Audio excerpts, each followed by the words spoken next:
प्यारे विद्यार्थियों, आज हम आपके बीएससी फर्स्ट ईयर का सेकेंड पेपर जो चल रहा है उसका एक नया टॉपिक हम आज शुरू करने वाले हैं। उसका नाम है आइसोमॉर्फिज्म। आइसोमॉर्फिज्म हिंदी में इसको कहते हैं समाकृतिकरण, समाकृतिकता, यानी एक समान आकृति वाले या एक समान रासायनिक संरचना वाले खनिज। तो उसके बारे में हम समझेंगे, जानने का प्रयास करेंगे।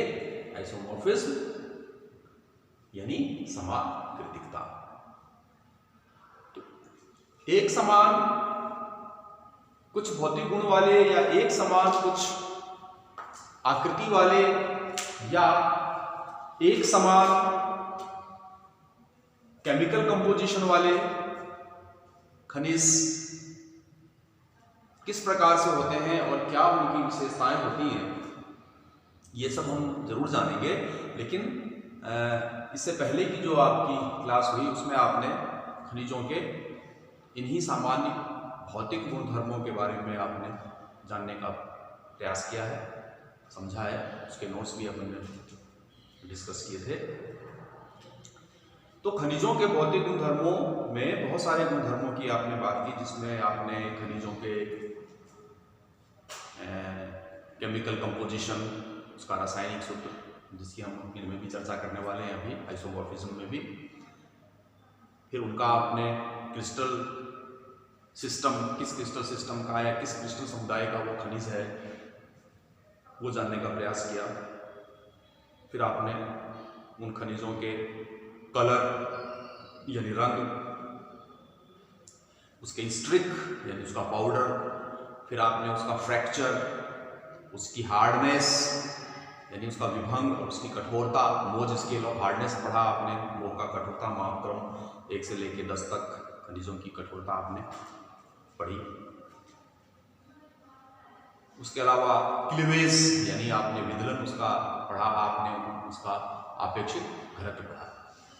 तो आज हम थोड़ा सा किसी एक सामान्य खनिज का उदाहरण लेते हुए हम इन फिजिकल प्रॉपर्टीज को पहले जानने का प्रयास करें, फिर हम उसको कोरिलेट करेंगे इस आइसोमॉर्फिज्म से। तो हम एक सिंपल सा जो सबसे सामान्य खनिज है उसका हम उदाहरण लेते हैं, क्वार्ट्ज। क्वार्ट्ज, इसको आप हिंदी में स्फटिक भी कहते हैं या क्वार्ट्ज कहते हैं। इसका हम केमिकल कंपोजिशन, इसका क्रिस्टल सिस्टम, इसकी कलर, हिस्ट्री, लक्षण यानी कि चमक, विदलन, विभंग, आपेक्षिक घनत्व, इन सब की हम चर्चा करेंगे। कैसे हम व्यक्त करते हैं, कैसे हम किसी खनिज की कठोरता को हम लिखते हैं। तो सबसे पहले जैसे आप देखेंगे, इसका आप लिखते हैं केमिकल कंपोजिशन। केमिकल कंपोजिशन या इसको आप हिंदी में कहते हैं क्या, रासायनिक सूत्र, रासायनिक संगठन इसका क्या है। तो लिखा जाता है इसको रासायनिक संगठन में, इसका जो सूत्र है वो लिखा जाता है, उसको हम कहते हैं SiO2। जब भी क्वार्ट्ज खनिज की हम बात करेंगे तो उसके केमिकल कंपोजिशन या रासायनिक सूत्र की हम बात करेंगे तो हम लिखेंगे SiO2 यानी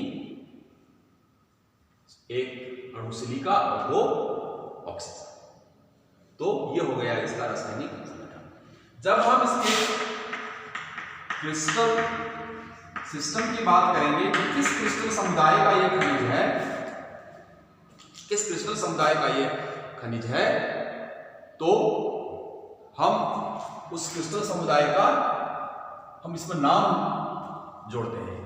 जैसे यहां लिखेंगे हम हेक्सागोनल यानी षटकोणीय समुदाय। ये किसका है? षटकोणीय समुदाय का ये जो खनिज है वो है। और इसके जो क्रिस्टल है, हेक्सागोनल सिस्टम के इस क्वार्ट्ज के, वो हेक्सागोनल ये प्रिज्मेटिक होते हैं, प्रिज्मीय। कैसी संरचना होती है इसकी? प्रिज्मेटिक, या इसको प्रिज्मीय भी कहते हैं। इसी तरह से हम अगले इसके केमिकल कंपोजिशन की यदि बात करें तो हम लिखते हैं कलर। नोट्स में आपने पढ़ा है, देखा है, रंग। ये कई रंगों का होता है। क्वार्ट्ज जो है वो नेचर में हमें कई प्रकार के रंगों में मिलता है। सफेद हो गया, गुलाबी हो गया, दूधिया हो गया, और आपका थोड़ा सा बैंगनी हो गया। तो ये इतने कलरहीन, रंगहीन भी हो गया, तो उन सब के हम नाम लिख देते हैं। जैसे कलर में लिखेंगे इसका रंगहीन, दूधिया, मिल्की, दूध के समान है, या गुलाबी वगैरह वगैरह। ये बहुत रंगों में ये मिलता है। फिर जब हम इसकी स्ट्रिक की बात करें, स्ट्रिक क्या होता है आप जानते हैं?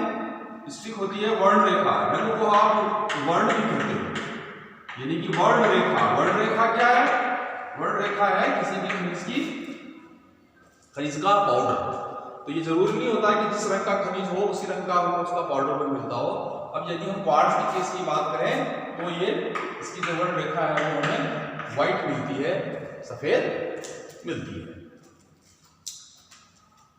फिर हम इसकी चमक की बात करें, चमक को आप कहते हैं लशर।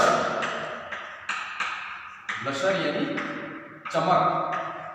आपने बहुत सारे चमक की बात करी, तो यहां आप क्वार्ट्ज के केस में इसकी जो चमक है वो आप कांच के समान या काचाभ चमक, आप इसकी काचाभ द्युति या विट्रस, इसके नाम से आप इसको जानते हैं, समझते हैं।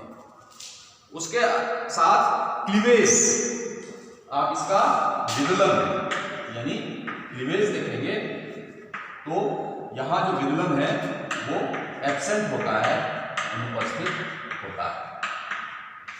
आप इसकी कठोरता की यदि बात करें, हार्डनेस इन खनिजों का, तो मोज स्केल ऑफ हार्डनेस में इसकी जो हार्डनेस है, कठोरता, वो है 7। तो हम यहाँ इसके आगे 7 लिख देते हैं कि इसकी कठोरता 7 है।